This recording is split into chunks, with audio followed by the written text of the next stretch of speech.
Hello friends, welcome back to my YouTube channel. तो चलिए आइए अब हम नावल का पार्ट नंबर 13 स्टार्ट करते हैं। अगर वीडियो अच्छी लगी है तो लाइक ज़रूर कर दीजिएगा। बड़ी यानी आपने तो मुझे क्यों नहीं उठाया? वो चारों चुड़ैलें चली गई शॉपिंग करने और मैं इधर ही रह गई। सीरत ऊपर से अभी उठकर आई थी कि हाथ में बैग भी था। हमने सोचा थकी हुई है इसलिए नहीं उठाया बच्चे। प्रिया उसे मुस्कुराहट के साथ ही बोलती, यार अभी मैंने अदन आपो को कॉल किया, वो बोल रही हैं कि वो वहीं पर है और अभी इनको टाइम लगेगा। मैं भी जा रही हूँ, मुझे बहुत सी शॉपिंग करनी है अदन अप्पो की शादी के लिए। सीरत मुस्कुराहट के साथ ही प्रिया को बता रही थी, तो जाओगी किसके साथ? अकेले तो जा नहीं सकती ना तुम, वो हादी आ गया ना, वो तुम्हें छोड़ आएगा। हया उसे बोलते हुए बाहर से आते हुए हादी को देखकर बोलती है, नहीं आनी, मैं चली जाऊंगी, टैक्सी करवा लूंगी, आप फिक्र मत करें। वो मुस्कुराता हुआ बोलती है, जाना है तो हादी के साथ जाओ वरना नहीं जा सकती अकेली तुम। हया साथ लहजे में बोलती, ठीक है आनी। सीरत मुंह बसोकर बोलती और हया मुस्कुरा दी थी। हादी जो कि कब से खड़ा उसको देख रहा था, उसके हाँ बोलने पर मुस्कुराहट के साथ ही आगे बढ़ गया था और सीरत भी हादी के पीछे चली गई थी। सीरत की गाड़ी में सवार होते ही हादी ने गाड़ी आगे बढ़ा दी थी। क्या लेना है तुमने सीरत? हादी सामने देखता हुआ बोला था। सीरत बिना कोई भी जवाब दिए बाहर देख रही थी। उसने इस तरह से शो किया था जैसे कुछ सुना ही ना हो। छत वाले वाक़े के बाद तो हादी को बिल्कुल इग्नोर कर रहे थे। मैंने तुमसे कुछ पूछा है मिस सीरत खान, फ्यूचर मिसिस हादी शाह। हादी मुस्कुराता हुआ उसे एक नजर देखकर सामने देखता हुआ बोला था। वो जानता था कि अब सीरत जरूर बोलेगी, पर सीरत ने गुस्से से लब बीचे थे पर बोली फिर भी कुछ नहीं थे। नफरत करती हूँ आपसे मैम। मेरी मोहब्बत जो मैंने आपसे की ना, मुझे मेरी अब सबसे बड़ी भूल लगती है जो मैंने आप जैसे बुजदिल इंसान से की। आपसे बड़ा बुजदिल इंसान मैंने कहीं पर नहीं देखा, जो पहले तो पीछे हट गया था और अब दोबारा से उसे प्यार होने लगा है। एक भी लफ्ज नहीं बोली मैं आपका हादी शाह, एक एक लफ्ज मेरे कान में आज भी इसी तरह दिन की तरह गूंजता है। सुना आपने? वो एक एक लफ्ज चबा चबा कर बोलती। हादी ने गहरा सांस लिया था और फिर गाड़ी एक साइड पर रोकी थी। मुझे फर्क नहीं पड़ता कि तुम क्या सोचती हो सीरत खान, तुम जो भी सोचो तुम्हें होना मेरा ही है, सिर्फ हादी शाह का। इससे चाहे किसी दूसरे की जिंदगी चाहे आबाद हो या बर्बाद, मुझे सिर्फ सीरत खान चाहिए। किसी भी हाल में तुम्हारी खुशी इसमें हो या ना, सिर्फ मेरी हो। तुम सिर्फ मेरी हो। वो गुस्से से उसके बाल से पकड़कर बिल्कुल अपने रूबरू करते हुए अपनी लाल आंखों को उसकी आंखों में गाड़ते हुए बोला था। सुरेंद्र दर्द से आंखों को बंद कर लिया था। उससे अपने चेहरे पर हादी की सांसों की तपश महसूस हो रही थी। वो एक हाथ से उसे अपने बालों से छुड़वाने की कोशिश कर रही थी, जिसको हादी के साथ गिफ्ट ने नामुमकिन बना दिया था। जो भी मैं पसंद करूंगी ना वो लोगी तुम, वरना जो भी खरीदोगी ना उसे अपने हाथों से आग लगाऊंगा मैं, और तुम कुछ नहीं कर पाओगी क्योंकि हादी शाह जो भी करता है ना उसे कोई उसे रोक नहीं पाता। मैंने बचपन से लेकर आज तक तुम्हें चाहा है और तुम ही मेरी जिंदगी और चाहत हो सीरत। इसलिए जो मैं बोलूंगा ना चुपचाप मान लिया करो। हादी उसके बालों को छोड़ते हुए उसके गाल पर अपना हाथ रखकर उंगलियां फेरते हुए बोला था। उस सीरत ने आंखों में खौफ लिए उसको देखा था, जो अपनी लाल अंगारा आंखों से उसे देख रहा था और साथ ही उसके गाल को भी सिला रहा था। और सीरत को इस वक्त वो कोई भी जुनूनी पागल ही लगा था। सीरत उसका हाथ झटकते हुए अपना रूह फेर गए थे। मैंने जो बोला है ना उस पर अमल करोगी? मैंने जो बोला है ना उस पर अमल करोगी कि नहीं? हादी उसका रूह पितरफ करता बोला था। जी। डर कर बोलती। उस इस वक्त हादी से डर लग रहा था। हादी सीधा होकर गाड़ी को स्टार्ट कर दिया था और मुस्कुराकर सिर की तरफ देखा था, जो कि डर कर गाड़ी के दरवाजे के साथ लगी हुई थी। डरो मत, मुझसे वही हादी हूँ जो तुम्हारे दिल में बसता है। हादी उसका हाथ पकड़कर उसे अपने होंठों से लगाकर बोला था, डोंट टच मी। सीरत ने घबराकर अपने हाथ जल्दी से खींच लिया था। I can. हादी अपने आईब्रो उठाकर उसकी तरफ देखता हुआ बोला था, वो आ गया है माल। थोड़ी देर बाद उसे हादी की आवाज आई थी, कैफे जाना है, अदन ऑपर वहीं पर है। सीरत गाड़ी से निकलता हुआ बोले, अस्सलाम वालेकुम। दोनों के सलाम करने पर अदन और महर ने मुस्कुराता हुआ उनको जवाब दिया था। महर जाओ सीरत के साथ, तुम भी, और तुम दोनों देख लो यार मेरा मूड नहीं हो रहा। अदन महर को सीरत के साथ जाने का बोलती और खुद मोबाइल में मसरूफ हो गए थे। चले सीरत, आप और मैं चलते हैं। हादी लाला आप भी जाएंगे या फिर घर जाने वाले हैं? महर हादी को देता हुआ बोलती, नहीं मैं तुम दोनों के साथ ही चलूंगा। तुम दोनों। हादी इन दोनों को लेकर चलो तुम दोनों। हादी इन दोनों को लेकर मार्ग के दूसरी तरफ चला गया था। प्रीशा यार आज तो यूनिवर्सिटी आना नहीं चाहिए था ना, कितना बोर दिन है, लेक्चर भी नहीं हो रहे, क्यों ना घर चले वापस? एन प्रीशा को देखकर बोलते, जो अपनी किताबों में सर्दी में नोट्स बनाने में मसरूफ थे। नहीं यार, इत्मीनान से मुझे नोट्स बनाने तो इतनी मुश्किल से तो मोह से लिए हैं, वरना वो देता नहीं है। तुम्हारा नाम लेकर लिए हैं तो दे दिए हैं उसने, वरना तो वो हम जैसों को मुंह ना लगाए। प्रीशा एन को देते हुए मुस्कुराकर बोलती। उस साथ बैठी हुई जोमर भी हंस देती थी प्रीशा की बात पर। क्या मतलब है? तुमने मेरा नाम लेकर इनसे नोट्स लिए हैं? तुम इतनी बदतमीज हो, इस चश्मे वाले से तुमने मेरा नाम लिया है? उफ, बड़ी हद हो गया। आज ना मैं तुम छोड़ूंगी नहीं, और ना इस चश्मे वाले को, मगरमच्छ को। एन गुस्से से परी से नोट्स लेकर डिपार्टमेंट वाली साइड पर गई थी। और जिम्मल तुम चीजों का ध्यान रखना है, मैं आई ये ना हो कि ये उसका साड़ी फाड़ दे। पीछे जिम्मल को बोलकर एन के पीछे भागी थी और पीछे जिम्मल हंसती थी। यू चीप चश्मे वाले मगरमच्छ कोजी शक्ल वाले, तुम मुझे एन हादादा को समझ क्या रखा है। एन मोहित के आगे नोट्स फेंकते हुए चलाई थी। साइबर खड़े बहुत से लोग उनको देखने लगे थे। तुम्हें इंसान ही समझता है एन, वो तो बस हमारी मदद कर रहा था ना यार, उस पर क्यों गुस्सा कर रही हो। प्रीशा जो कि पीछे से भागते हुए आई थी अपना चश्मा नापा करते हुए बोलती, तुमने किसने बात की है, मिस चश्मे वाले से बात कर रही हूँ। एन उसकी तरफ देता हुआ बोलती, उफ तो मैं भी चश्मे वाली हूँ ना चुड़ैल कहेंगी। परी उसको रिलैक्स करने के लिए जो भी मुंह में आया था बोल दिया था। सामने खड़ा हुआ आशा और जावर दोनों पैनों को देख रहे थे, जो आज ही दोनों अपने एडमिशन के लिए आए थे और अब पूरी यूनिवर्सिटी देख रहे थे। मोहत को कुछ भी कहने से पहले तुम्हें मेरी लाश पर से गुजरना होगा। एन एन परी एन को मोहत की तरफ बढ़ता हुआ देखकर आगे खड़ी हो गई थी और अपनी ग्लासेस को नापा करते हुए उसके सामने खड़ी बाहों को फैलाकर बोलती, जारिब अंकल जरा चाकू दे मुझे, आज मैं परी का काम तमाम करके इस मोहत का काम तमाम करूंगी। ये परी मुझे चश्मे वाले के नाम से चिढ़ाती है। ये चश्मा वाला मगरमच्छ मेरे स्टैंडर्ड का नहीं है, कोई और बंदा तुम्हें भी नहीं मिलता। एन घूरते हुए बोलती, ज्यादा हो गया है अब एन, दफा हो जाओ। परी से खींचते हुए जाकर लेकर जा रहे थे, जो कि मोहत को खाजा में नजर से देख रहे थे। मोहत रोनी चुका बनाकर शेबा बैठ गया था। स्टैंडर्ड, तुम्हें तो मैं बताऊंगा तुम्हारी औकात। मिस एन दादा आशा जाती हुई एन को देखकर बोला था, बहुत नाजरन तुम्हें ऐसी जगह मारूंगा कि तड़पोगी तुम। औकात तुम जैसों की क्या है सब बताऊंगा। आशा सोचते हुए खुद से बोला था। सारा का सारा ध्यान तो बस पड़ी पर था। उसकी छोटी छोटी अदा में बहुत को खोया महसूस कर था। उफ पागल लड़की, दिमाग खराब कर रखा है मेरा। पीछे एन को ग्राउंड में छोड़कर खुद लाइब्रेरी में बुक्स रख कर आई थी। किसी ने उसका बाजू पकड़कर उसे सर पर कॉर्नर पे खींच लिया था। कौन है? वहां चारों तरफ से अंधेरा था। परी को अपने हाथ पर और चेहरे पर किसी का लम्स महसूस हुआ था, जबकि अपने चेहरे पर किसी की सांसों की तपश भी महसूस कर रही थी, जिससे वो डर कर दीवार के साथ चिपक गए थे। डरो मत, मैं हूँ योर फ्यूचर, जावर के कान में सर गोशनुमा बोला था और जावर के बोलने से पीछे बामुश्किल अपना हाथ काट किया था। छोड़ मुझे, दर्द हो रहा है। उसके हाथ से अपना हाथ छुपाते हुए नम लहजे में बोलती, क्योंकि परी का हाथ जावर के हाथ के साथ गिर्द में था। छोड़ने के लिए नहीं पकड़ा तुम्हें जावर शाह ने, मेरी जान, मुझे बोलता हुआ एक हाथ से अपनी जेब से लेटर निकालकर जलाकर बोला था। और लेटर की रोशनी में जावर को परी का चमकता हुआ चेहरा नजर आता, जिसकी आंखों में खौफ था। तो तुम छोड़ दो मुझे, मैं अब तुम्हारा बाबा को जरूर बताऊंगी। गंदा इंसान, तुम मुझे क्यों तंग कर रही हो? परी उसकी शक्ल देखकर गुस्से से बोलती, हाँ हाँ हाँ, मत बताओ, अभी घर वालों को भेज दो फिर बता देना। मिस परी हाँ दादा, जावर के चेहरे पर आईवी लिड को कान के पीछे करते हुए बोला था। छोड़ दो मुझे, जाना है मुझे, प्लीज मुझे तंग नहीं करें। मैंने आपका क्या बिगाड़ा है? पॉकेट मनी मिलेगी तो दे दूंगी ना पैसे। सच में वह रोनी सूरत बनाकर अपनी कंधा पर हाथ रखकर बोलती। जावर को उसकी शक्ल देखकर प्यार भी आया था और हंसी भी आई, पर वो बड़ी महारत से अपनी हंसी को कंट्रोल करके परी को देखने लगा था, जो कि रोनी सूरत बनाकर उसको ही देख रहे थे। ठीक है, मैं अभी से यूनिवर्सिटी में हूँ ना, अब तो मुलाकात होती रहेगी मिस परी, पर जल्दी ही इंतजाम कर लेना, मैंने अपनी गाड़ी ठीक करवानी है। जावर अंग्राई लेते हुए बोला था।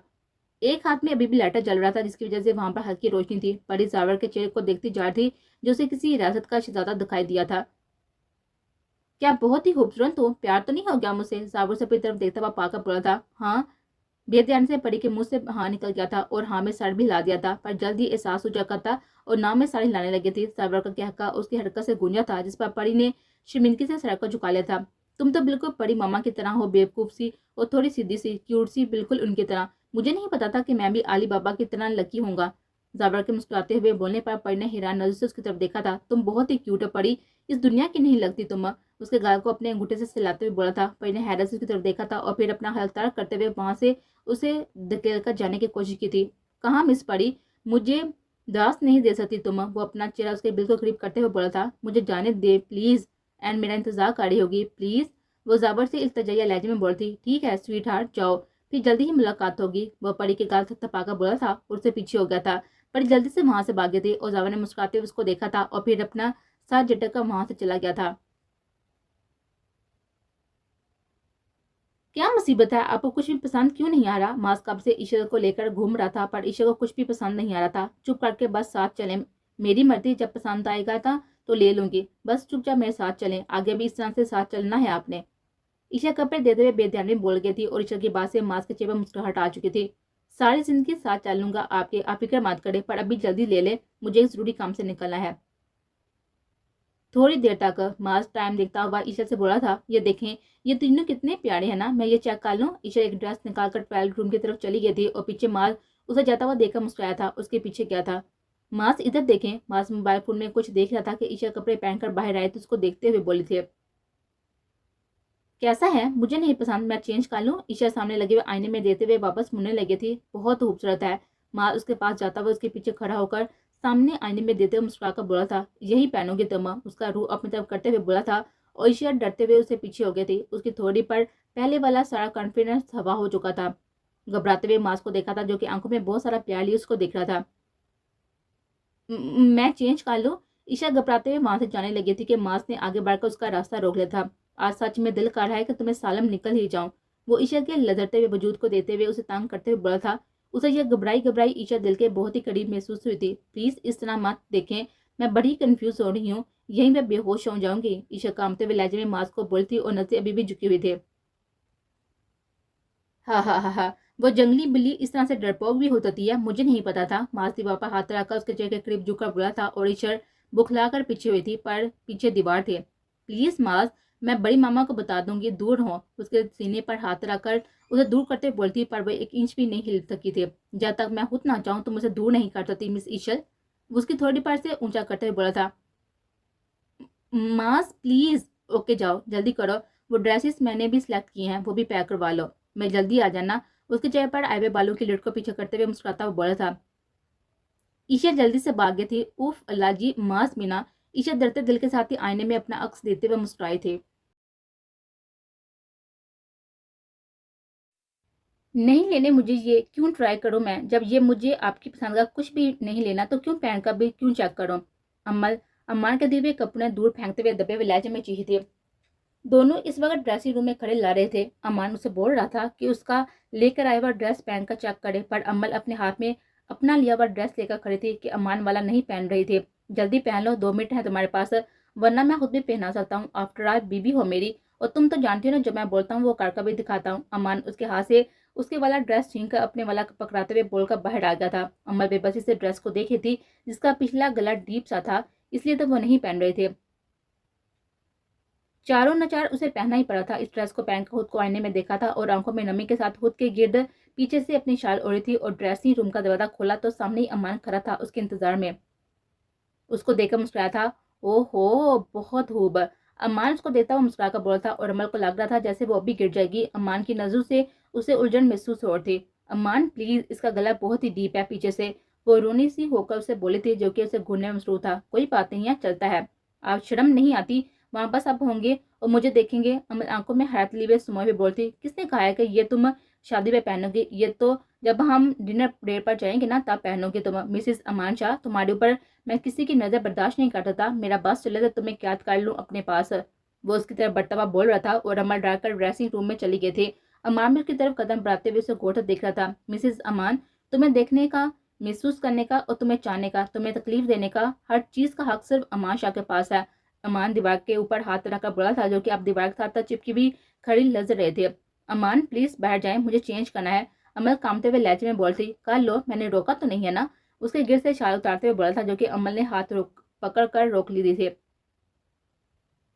क्या कर रहे हैं, छोड़े उसे। अमल घबराते हुए अपने गिर शाल उतरने से रोकते हुए बोलती, कुछ नहीं कर रहा, बस देख रहा हूँ ठीक से कैसी लग रही है ये ड्रेस तुम पर। अमान उसका हाथ साथी से पीछे करते हुए सख्त लहजे में बोला था। अमान प्लीज नहीं, अमन ने इल्तजाई लहजे में कहा था, पर अमान ने झटके से शाल को खींच लिया था और बस उसको देखता ही रह गया था, जो अपने गिर बाज हाथों को फैलाकर उसको लजर रहे थे। आंखों में आंसू बढ़ गए थे। अम्मा ने हाथ बढ़ाकर उससे अपनी तरफ खींच लिया था। उसकी पुष्ट को अपने सीने से लगाकर सामने आईने में देखने लगा था। बहुत खूबसूरत हो तुम अमल। उसके बालों को गर्दन से पीछे करते हुए वहां पर लप रखता हुआ बोला था और अमल को लग रहा था उसकी जान निकल जाएगी। प्लीज अमान, छोड़ दे मुझे प्लीज। अमल अमान के लम्स को अपनी गर्दन में महसूस करते हुए नम लहजे में बोली थी और साथ साथ अपना आप उसकी गिफ्ट से आजाद करवाने की कोशिश कर रही थी। पर अमान की गिफ्ट में साथी थी। वो अमल पर गुम सारी दुनिया का भूल चुका था। यह भी कि वो इस वक्त खड़ा कहाँ है। होश तो तब आया जब अमल के रोने की आवाज सिसकी सुनाई दी थी। क्या तकलीफ है? महरूम हो तुम्हारा, रोना किस बात का है? अमान उसके रोने पर गुस्से से उसका रूह अपनी तरफ करते हुए उसका चेहरा दबोचे घुराया था। जब कोई आपको आपकी रजामंदी के खिलाफ हाथ लगाए तो इसी तरह होता है मिस्टर अमान शाह। अमल नम लहजे में अपना चेहरा उसकी गिफ्ट से छुड़ाते हुए बोलते, मुझे तुम्हारी रजामंदी की जरूरत नहीं है मिसिस। इस बात को जहन में बिठा लो, क्योंकि अमान शाह को जब भी कुछ चाहिए हो ना, वो किसी से इजाजत नहीं लेता, और तुम तो वैसे भी मेरी मलकियत हो ना। अमान शाह की। अमान के बालों में हाथ दिए हुए उसका चेहरा अपने चेहरे के करीब करते हुए बोला था, जाओ जल्दी चेंज कर कर आओ बाहर। उसके होंठों को अपने होंठों से छूकर मुस्कुराता हुआ बाहर निकल गया था और अमल ने रोते हुए अपने होंठों और गर्दनों को रगड़ रगड़ कर साफ करने लगे थे। जल्दी करो, 2 मिनट में बाहर आओ वरना मैं अंदर आ जाऊंगा मिसेस अमान। अमान बाहर से उसकी आवाज रोने की सुनकर घुराया था और अमल ने जल्दी जल्दी से अपने कपड़े चेंज किए थे और बाहर आ गए थे। अपना चेहरा अच्छी तरह साफ किया था और अमान ने उसके हाथ से ड्रेस लेकर सर पर रखा था और नीचे से पड़ी हुई शाल उठाकर उसके गिर्द फैला दी थी। अमल ने अपना चेहरा उठाकर उसकी तरफ देखा था जहाँ उसका चेहरा बिल्कुल स्पार था। चलो अब, उसका हाथ खींचते हुए उसे अपने साथ लेकर गया था। अम्मल अपनी नजरों को झुकावे अपने आंसू रोकने की कोशिश कर रही थी। ये मैंने ड्रेसेस ली हैं अदन आपो की शादी के लिए, देख लो, फिर जो बाकी रहता है ना वो भी बता दो, लेकर घर चलेंगे, क्योंकि उसके बाद तुम्हें इजाजत नहीं दूंगा कि दोबारा से माल लाने की। अम्मान उसको देता हुआ बोला था और अम्मल ने सर उठाकर हैरान नजर उसको देखा था। जल्दी लो जो भी लेना है, अब चलो मेरे साथ जूते और ज्वेलरी भी ले लो, बाकी मेकअप तो आगे ही पार्लर वाली करेगी ना। अम्मान बोलते हुए उसे अपने साथ लेकर बाहर जा रहा था। अम्मान बस मैं थक चुकी हूँ, मैं अदन आपो के साथ जाकर ले लूंगी। अमल थके हुए लहजे में बोल थे, ठीक है, बस सब आ जाएं तो फिर घर चलते हैं, बाकी चीजें मैं खुद ही ले आऊंगा, बस जूते का साइज दे देना। अमल अपनी घड़ी पर टाइम देते हुए अमल से बोला था, मैं खुद ले लूंगी, आपको जरूरत नहीं है। अमल उसके कहने पर आगे से गुस्से से बोले थे, मेरी पसंद की भी हर चीज होगी तुम्हारी, आपसे सुना तुमने, इसलिए सीधे तरीके से बता दो साइज, वरना कुछ भी नहीं लेकर देने वाला मैं, वही पुरानी चीजें पहनने पड़ेंगी। अमान की इस तरफ रूह आकर साथ लहजे में बोला था और अमल चुप कर गए थे, क्योंकि अमान के लहजे के साथ साथ उसकी गिरफ्त में भी सहती आई थी। वो अपने आंसू पीते हुए उसे साइज बता दिया था। गुड गर्ल, आराम से मान जाया करो, वरना किसी की इजाजत के बगैर तुम मेरे पास मेरे रूम में मिलोगी मुझे। मैं भी किसी की इजाजत और किसी भी फंक्शन के बगैर रुखसती करवा लूंगा, सिर्फ अदन अपो के कहने पर चुप हो। सो मेरे आगे अब ये ज्यादा तेज बनने की कोशिश मत करना। मैं अमान शाह किसी से डरता नहीं, सुना तुमने। अमान उसको अपने करीब किए हुए उसकी आंखों में देता हुआ बोला था। अमल ने नम आंखों से इसको देखता हुआ सर को झुका लिया था। नफरत है मुझे आपसे अमान, अमल दिल में बोलते हुए अपने चेहरे पर आए हुए आंसू को साफ करने लगी थी कि अमान हाथ बढ़ाकर उनको साफ कर दिया था। अच्छे बच्चों की तरह बात मान लिया करो बस मेरी। उसके गाल थपथपा कर उसे अपने साथ लेकर जाने लगा था। अजलान, सब आपने ही पसंद किया है, मुझे भी कुछ लेने देना अपनी पसंद का प्लीज। राबिल अजलान की तरफ देखता हुआ बोलती, जो कि सब कपड़े पसंद करके कपड़ों का काउंटर पर दे आया था। ठीक है ले लो। अच्छा ये बताओ ये कैसा है? अजलान वहां से एक रेड कलर का फ्रॉक निकाल कर राबिल से पूछा था। वाओ अजलान, ये कितना खूबसूरत है ना, ये मुझे चाहिए। राबिल उसकी तरफ हाथ बढ़ाकर बोलती, नहीं बिल्कुल भी नहीं, तुम अपनी पसंद का लो, ये तो मैं अपनी स्पेशल वन के लिए लेने वाला हूँ ना, यानी तुम्हारी सोतन के लिए। अजलान मुस्कुराता हुआ राबिल का चेहरा देखकर बोला था। अजलान मैं आपकी जान ले लूंगी, आप सिर्फ और सिर्फ मेरे हैं और ये ड्रेस भी मेरा है, सुना आपने? राबिल कमर पर हाथ रखकर अजलान की तरफ देखता हुआ आंखों को छोटा करते हुए बोलते, हाँ हाँ हाँ, अच्छा जानब मैं डर गया, इसलिए तुम्हारा ही है। अजलान उसके गाल खींचते हुए वो ड्रेस लेकर काउंटर पर चला गया था और राबिल इधर उधर कपड़ा देख रहे थे। अजलान उसके तमाम कपड़े पसंद करके पैक करवा चुका था और राबिल फिर भी इधर से उधर देखने में मसरूफ थी कि अचानक उस अपनी कमर पर किसी का हाथ महसूस हुआ था। उसने डर कर पीछे देखा तो 2 लड़के हंस कर उसे देख रहे थे। राबिल डर कर पीछे हुए थे।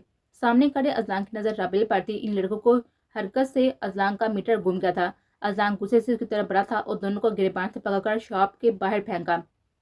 राबेल ने डरकर अजलान की तरफ देखा था, जो कि खून हवा नजरों से घूरते हुए इन लड़कों को बाहर लेकर गया था।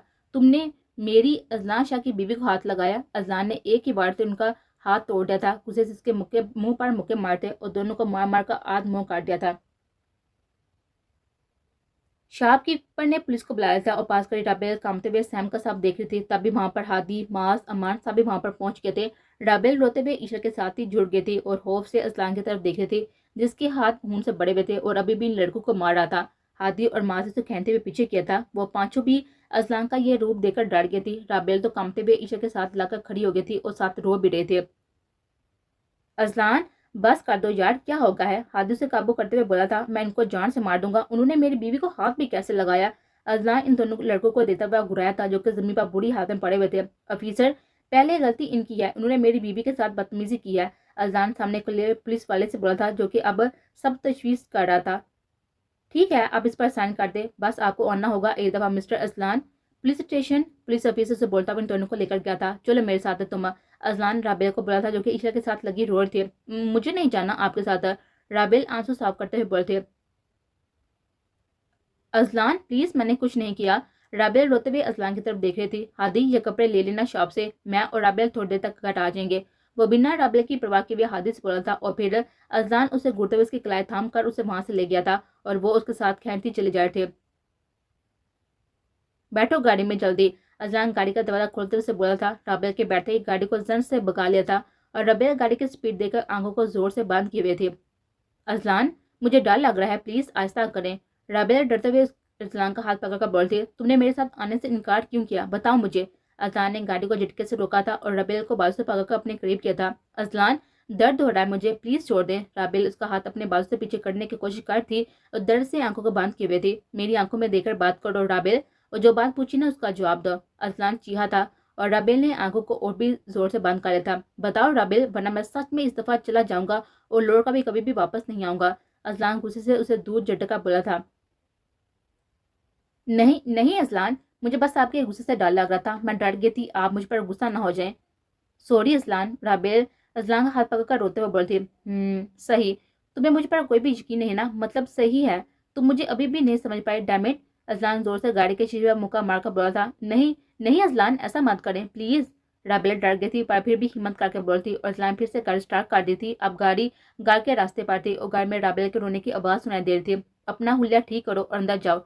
अजलान घर के पास गाड़ी रोकते हुए बोलता और गाड़ी हाजिर के घर रुकी थी क्योंकि अब वो वापस आ चुके थे अपने घर। अजलान प्लीज मुझसे नाराज मत हो। राबेल का हाथ पकड़कर उसकी तरफ देता बोलती, जाओ अब इसी दिन मुलाकात होगी जब तुम मेरे पास आओगे। अजलान का हाथ झटकते हुए गाड़ी का दरवाजा खोलकर बोला था। राबेल एक नजर उसको देता हुआ रोते हुए वहां से भाग गई थी और अजलान ने उसे जाता हुआ देखकर आंखों को बंद कर लेता। पता नहीं कब समझ पाओगे तुम मेरे प्यार को राबेल, मैं पागल हो रहा हूँ और तुम मुझे पागल कर रही हो। अजान बेबसी से सोचता हुआ गाड़ी को वहां से लेकर गया था।